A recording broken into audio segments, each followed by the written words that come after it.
Today I'm interviewing Mrs. Harris. What role do you play in the school? What do you teach?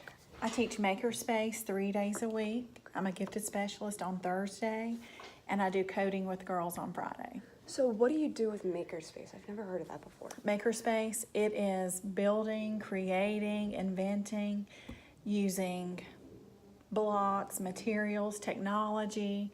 We do a lot of coding. That's so cool. Okay. How do you use technology to differentiate your instruction? Well, actually, I differentiate through grade levels because obviously a kindergarten student would need to be able to do something at, a lower level than a fourth grade student. We do this, along the same lines, the same activity. I just have to differentiate based on their experience and their knowledge in the area. Okay. How do you see technology changing education? Well, I've seen technology changing education in that we've moved away from textbooks. And even in the library, a lot of our books are online. So, a lot of students don't have those tangible books to hold in their hands anymore. Everything is found online. Yeah. Okay. How has technology changed your teaching methods? Well, it has totally changed it completely, especially from when I started 24 years ago.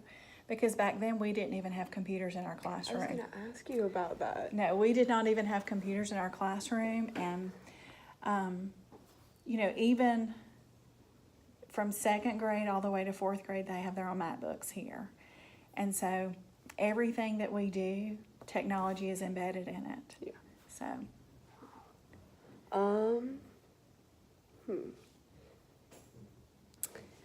Do you use technology for behavioral management at all? I don't in my classroom because I have to manage, all of the students here. You have so many kids, you can't go from the computer. I can't, no. But because we are continuously engaged, rarely do I have any behavior issues.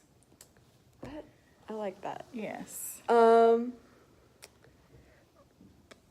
What are some difficulties of using technology in your classroom? Well, one difficulty is that you can't be with every child at all times.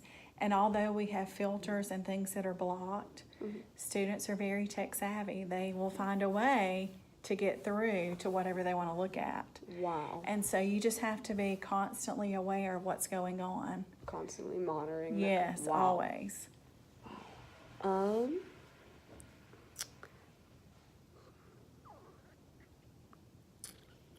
What is your favorite tech tip?